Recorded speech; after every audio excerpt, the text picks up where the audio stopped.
തൃശൂർ പൂരത്തിന്റെ ചരിത്രം കൂടി അറിയണ്ടേ? എങ്ങനെയാണ് നമ്മുടെ തൃശൂർ പൂരം പിറവിയെടുത്തത്? അതിന് പിന്നിൽ വലിയ ഒരു ചരിത്രമുണ്ട്, ഒരു കഥയുണ്ട്. AI സാങ്കേതിക വിദ്യയിലൂടെ തൃശൂർ പൂരത്തിന്റെ ചരിത്രം പുനരാവിഷ്കരിച്ചിരിക്കുകയാണ് ഇവിടെ. ഗ്രാഫിക് ആർട്ടിസ്റ്റുകളായ അഖിൽ, ശ്രീജിത്ത്, സഫാൻ, ഗോകുൽ എന്നിവരാണ് ഈ കലാസൃഷ്ടിക്ക് പിന്നിൽ. നമുക്ക് കാണാം AI പൂരചരിത്രം. മുത്തശ്ശൻ കണ്ടിട്ടുണ്ടോ ആദ്യത്തെ തൃശൂർ പൂരം? ആദ്യത്തെ തൃശൂർ പൂരോ?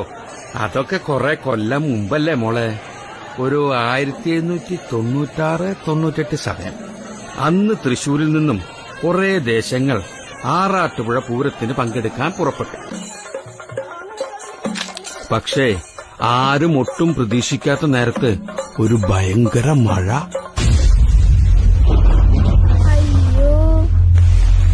മഴ കാരണം നമ്മുടെ തൃശൂർ ദേശക്കാർക്കാണെങ്കിലോ ആറാട്ടുപുഴയിലേക്ക് സമയത്തിന് എത്താനും പറ്റിയില്ല.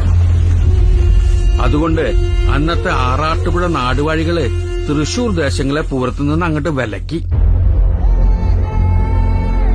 ഒരുപാട് ആശിച്ചു പോയ പൂരത്തിന് പങ്കെടുക്കാൻ പറ്റാത്ത വിഷമം തൃശൂർക്കാർ ഓടി വന്ന് പറഞ്ഞത് അന്നത്തെ കൊച്ചി രാജാവായിരുന്ന രാമവർമ്മ കുഞ്ഞിപ്പിള്ള തമ്പുരാനോടായിരുന്നു.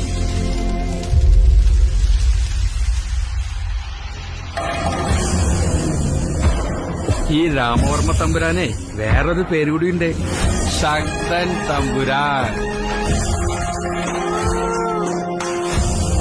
ദേശക്കാരുടെ സങ്കടം കേട്ടിട്ട് തമ്പുരാൻ പറഞ്ഞു, സങ്കടപ്പെടാണ്ടിരിക്കുക, പൂരം ഇനി നമ്മൾ നടത്തും. ഈ ലോകം മുഴുവൻ പൂരം കാണാൻ ഇനി നമ്മുടെ മണ്ണിൽ വരും.